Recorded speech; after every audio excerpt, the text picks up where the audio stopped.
lovelies. It's good to see you all again. Welcome to the first official Spark of this year. Today, we're going to be talking about something pretty fun. Jen mentioned them in our Animals in Extreme Weather segment. At the time, she called them scorpion mice. Their actual name is grasshopper mice, but you'll see why she called them what she did. So, let's get hopping. Speaking of hopping, in session 8 of our series on temperature, we learned about animals that survive in extreme temperatures. One of those animals was the kangaroo rat. Maddy, what did you think about the kangaroo rat? Probably very feisty. Yes, if I remember correctly, you thought that he should be as angry as kangaroos were, right? You can't tell me he's not unless we meet one. Okay, well, I did a little research on that.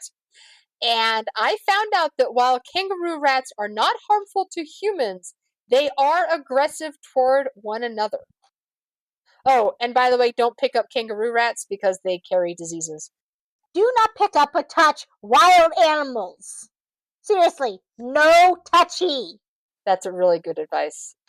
But I just wanted you to know that you were not wrong on your opinion of kangaroo rats. They actually are very aggressive towards each other because they lead very solitary lives and they don't like other kangaroo rats coming into their territory. So, good call on that one. But kangaroo rats are only mean because they need to guard their limited food supply and small territory. In this spark, I want to talk about a rodent that makes kangaroo rats, not a rodent by the way, seem friendly. And Maddy already told you who this was. The scorpion mice. Or technically speaking, grasshopper mice. I tried looking up scorpion mice. All I got were drawings made by people of mice with scorpion tails. The grasshopper mice that live in the Sonoran Desert can be called scorpion mice because of a trait we're going to talk about in just a little while. Grasshopper mice live all over the western United States. Unlike other rodents, which eat a variety of plants and small insects, grasshopper mice are mostly carnivores. They have sharp incisors and will eat a variety of insects, including beetles, grasshoppers, and moths. They will also eat other small mammals, including other grasshopper mice. They are only about 6 inches long, but are heavier than other rodents. But what makes them amazing, as we mentioned, is that desert-dwelling grasshopper mice eat scorpions. They're carnivorous. Wait, aren't mice omnivores to begin with, though? Omnivores, yes, but this is the only one that eats scorpions. I wonder if they have their own horror movies. If you've ever seen a picture, and we will have links to everything here that you can go look, they're really cute. Oh, they're adorable, which makes them deadly. 90% of the animal kingdom that is adorable is probably deadly. Well, and this is no exception.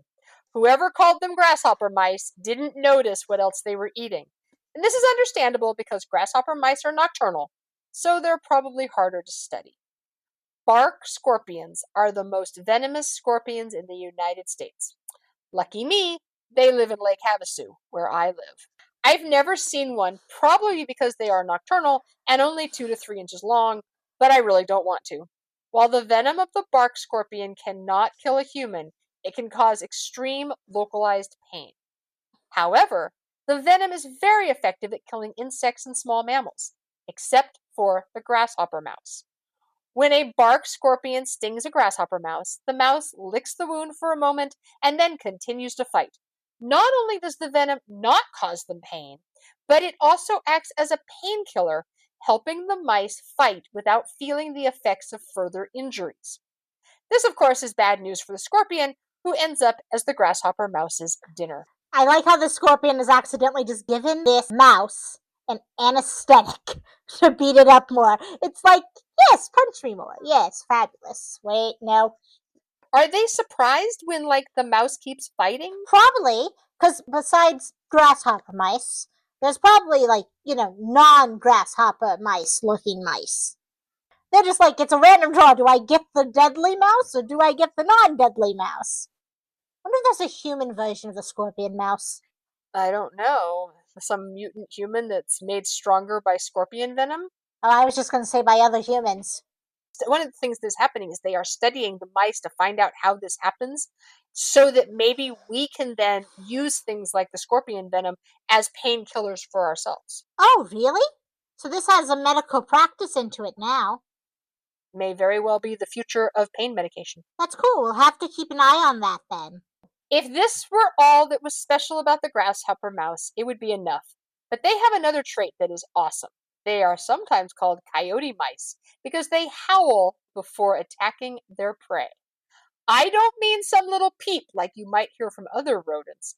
Grasshopper mice stand on their hind legs, throw their heads back, and howl. It is a high-pitched scream that says, "I am ready to fight." They not only howl when hunting, but also when defending their home. Grasshopper mice are territorial and will fight other grasshopper mice for dominance. They have so much gumption though. They announce, "Hey, I am here, and I shall murder all of you." That's right. Yeah. Under the "I am small yet mighty" phrase, they need that t-shirt. I am picturing two little mice facing off in a dark desert night with a million stars overhead, howling at each other before attacking with sharp claws and teeth. If they had dined on bark scorpions before this fight, they would not even feel the pain inflicted by the other mouse. It would be an epic battle. Thanks to that description, now all I can think about is those warrior cat books from my teenage years. We are not talking about the warrior cat book. Why did you recite a poem from it then just now? This is just what came to my mind when I thought of these mice. So this is why I mentioned the grasshopper mouse, though scorpion mouse is a better name, in our session on extreme animals. In their own way, they are the most extreme rodent. If somebody can think of another extreme rodent, leave a comment. I'd be interested to see what else there is around us, because let's be honest, there's thousands of animals we probably don't even know about. But I will say, in the end, my hypothesis has been proven correct. And that is that small is deadly after all. The tall can go crush things with jaws and stuff. But the small animals carry poison, they carry anti-poison, they carry anti-venom, and 9 out of 10 times they can somehow get up your leg and start biting you before you realize they're there. Yay, small things! To small things. Anyways, see you guys in the next Spark. Bye-bye! That was so much fun. You probably should tell people to subscribe at some point in some of these, because we kind of do want people to subscribe. Doesn't have to be this one, but, just in general.